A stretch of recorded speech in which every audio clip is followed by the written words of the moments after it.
Hey, what's going on, guys? 81 Oak Ridge. Today we're doing a Blu-ray DVD update. First film is A History of Violence, which looks amazing on Blu-ray. This film actually got an NC-17 rating when it was first submitted to the MPAA. Just love the film. I think it's one of my favorite Cronenberg films, and definitely one of my favorite films of the 2000s. I just love it. You know, the violence is brutal. It's got a great story. It's just incredible. Love it.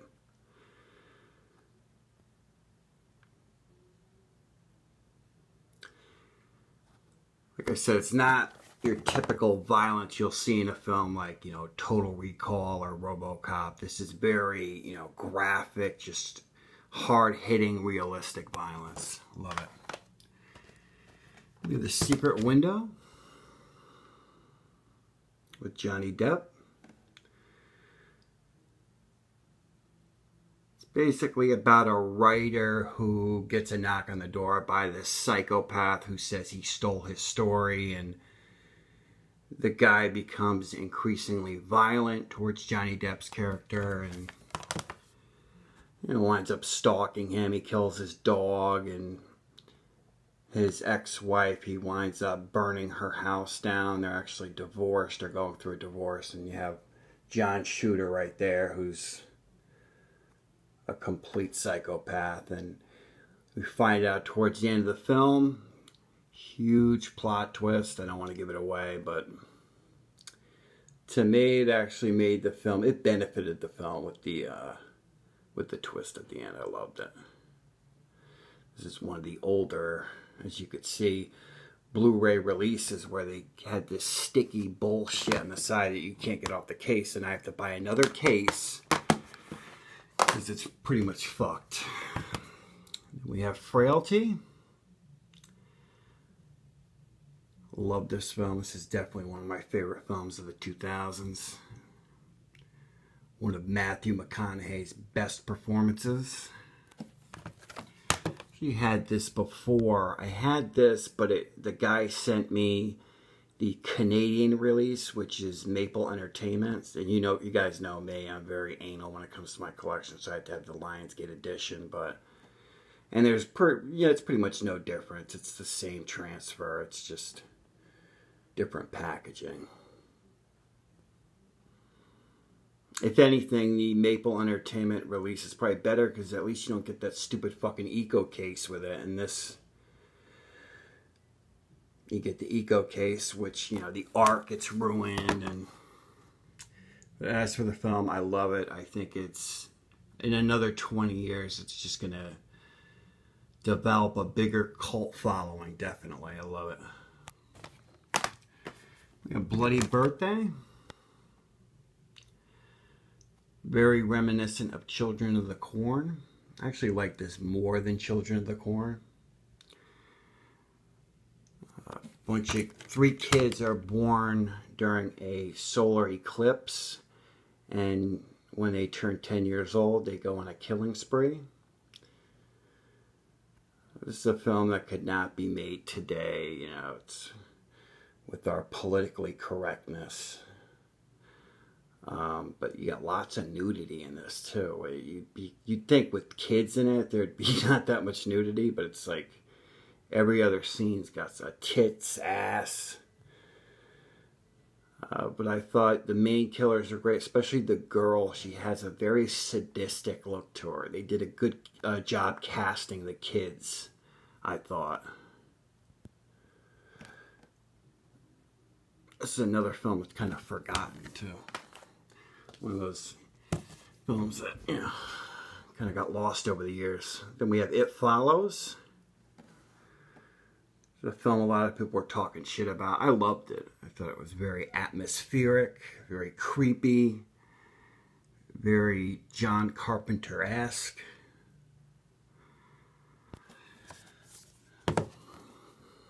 And I'm not too big into like supernatural horror, but I loved it.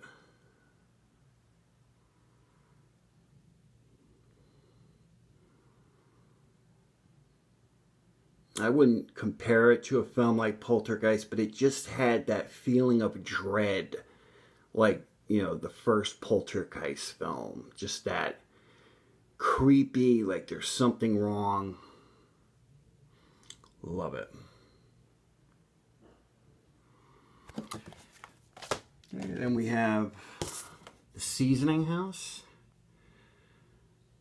This is basically women put on the black market, you know, used as sex slaves, shot up with heroin, raped. It's a pretty nasty film. It's very depressing. Yeah, I enjoyed it, but it's just not a film that you could pop in, you know, once a month. It's very nasty.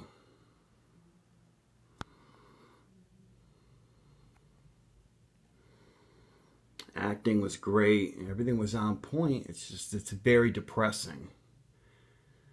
You know, it's like the August Underground films. You got to be in the mood to watch a movie like that. It's not the feel-good movie of the year, if you know what I'm saying. We have The Strangers Pray at Night. This was a huge disappointment. You know, Kip Weeks, the first Man in the Mask, said this is pretty much a cash grab. And he's right. I mean, there's nothing that this film really does that even comes close to the original. The original to me was a piece of art. You know, it was shot beautifully. The tension was built perfectly. This is just like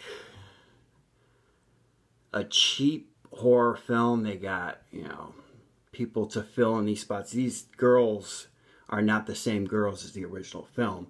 And you can definitely tell. I mean, they don't command the camera the way the, excuse me, the first three killers did. You know, this girl right here is like a badass, and they're basically sending her to boarding school, and they go to this, you know, this camper area where, you know, in Hicksville, and they run into these three. That's pretty much it. And you get the same type deal with the, is Tamara home? And it's pretty much the same as the original as far as that goes. And you get a little bit more gore than the original, but it's nothing crazy. If you'd asked me to rate this, I would rate it a 3 out of 10. I think it was a huge disappointment. And I'll only be keeping this to, you know, complete my collection. We have Red, White, and Blue. Basically about a girl who sleeps around. She winds up infecting 2 men with the HIV virus. They find out it was her. They track her down. And they do what they have to do. And what happens is before that, she winds up, this girl right here on the cover, winds up forming a relationship with an Iraqi vet with a dark past. This guy right here, who was amazing. I mean, the last 20 minutes of the film are gut-wrenching, to say the least. I mean, the acting, he's like torturing a little girl, and oh my God, it's just like, it's extremely hard to watch.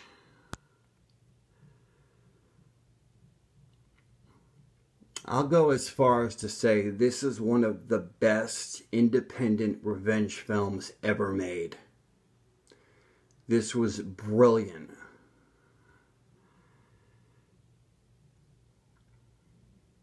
I loved it. Cannot recommend this enough, guys. And the DVD was like $24, $25. So we have Nurse 3D.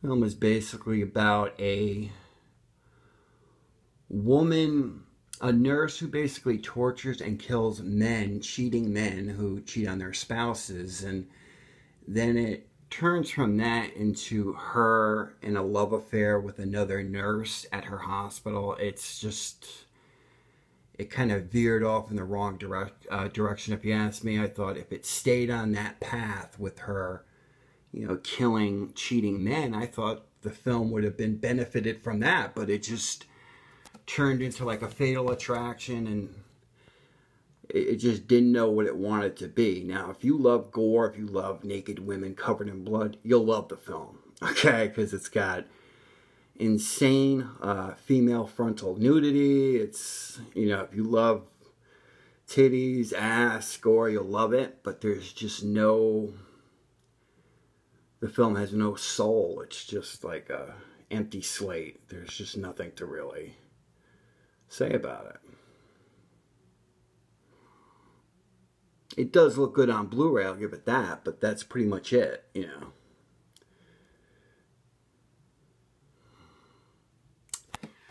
Okay, then we have Tucker and Dale versus Evil.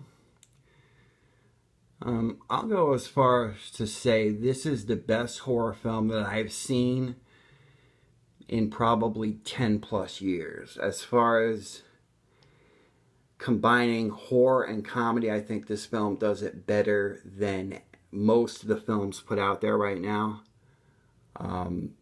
I just loved it. I thought it was hilarious. It's basically a big misunderstanding with some college kids, and you know, they think that these backyard hicks are killers. It's just hilarious. I mean, the film is just brilliantly executed. You know, I loved it. You know, fans of Shaun of the Dead will love it. I actually like this more than Shaun of the Dead. I thought it was a lot funnier, you know, because I don't really understand that English type of humor. I mean, I appreciate it, but it just doesn't, you know, make me laugh. But this I loved.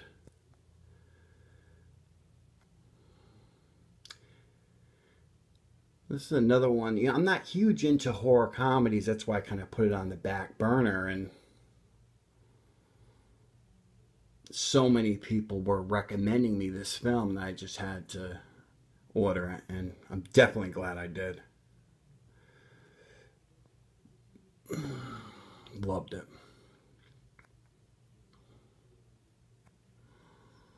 It's definitely a masterpiece. And it's fully loaded with extras, you can see there. We have Bruce Willis in Death Wish. I thought this remake was amazing.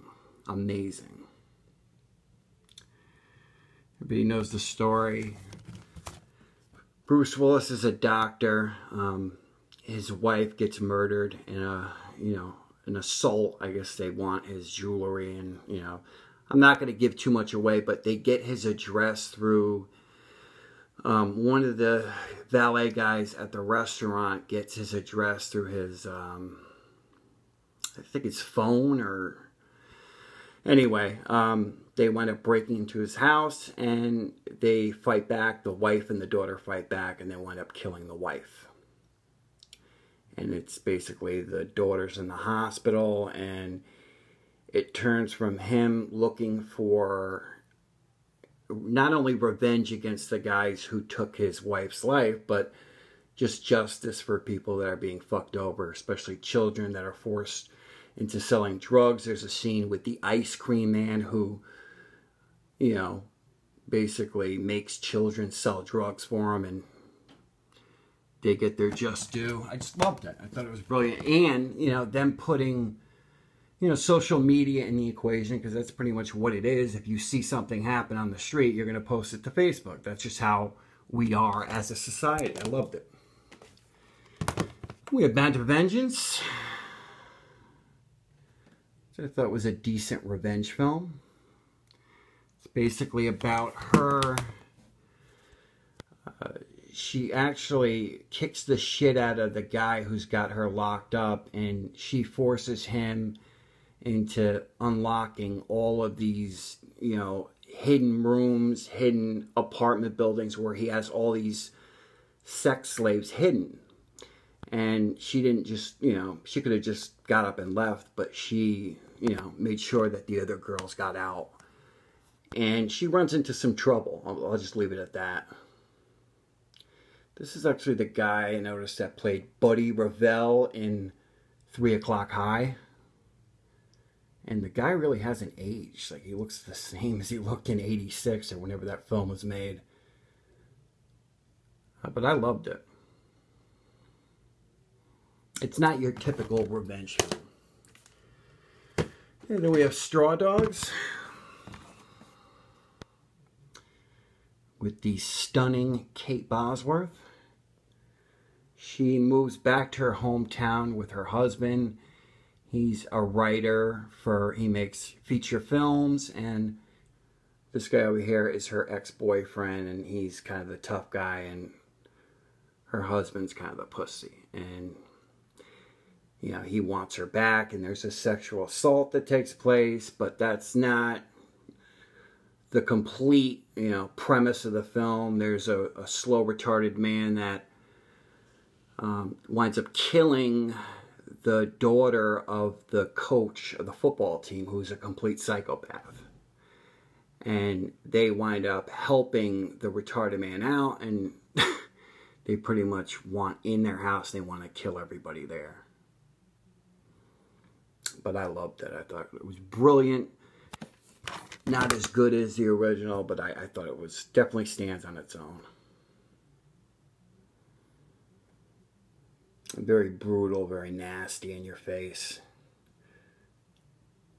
Love Kate Bosworth too. It's another one. You don't hear too many people talking about this film. I just don't understand it, you know? I don't get it. Okay, then we have Jennifer's Body. It's actually very reminiscent of those, you know, cheesy 80s horror films. You have Megan Fox, who is fucking amazing. Oh, she's so fucking gorgeous. Oh my God, I love her. It's just beautiful. I mean, definitely has that screen presence to her. That cute little cheerleader outfit. Oh my God. But it's not just eye candy. This film has, you know, some substance to it. I thought it really, you know, it has a little bit of comedy in there as well. It's, you know, the kills aren't the best because they're not all on screen, which I like, but that's me being a little bit nitpicky with it. I loved it. You got the unrated version in there. I don't know what the difference between the unrated and the rated version is, but anyway, I love this film.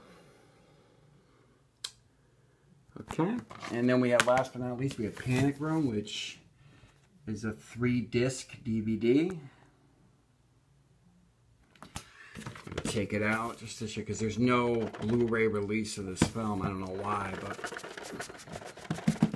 I decided to get the best edition I can get my hands on. Took a digipack.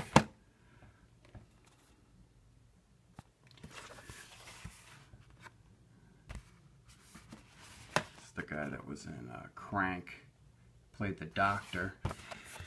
You have, sorry for the glare. You have the first disc,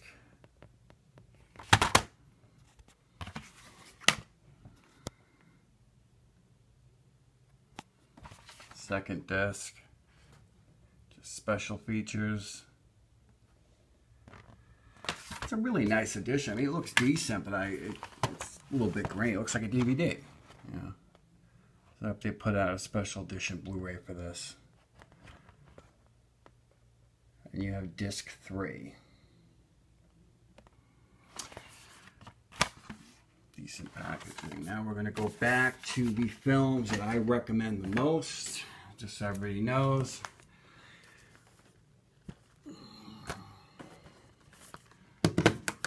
We got Straw Dogs. Excellent remake. Can't recommend this enough. Death Wish. Bruce Willis. Tucker and Dale versus Evil. Kind of a horror comedy. I'm sure a lot of you guys have seen this already. Red, White, and Blue. Excellent modern revenge film. Very disturbing parts. It Follows. Excellent supernatural film.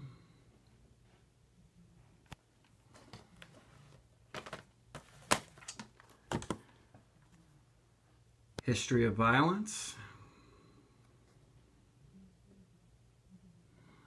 Excellent transfer on that. And Frailty. Those are my top recommended films to you guys. That's it. Hope you guys enjoyed. Thank you for watching.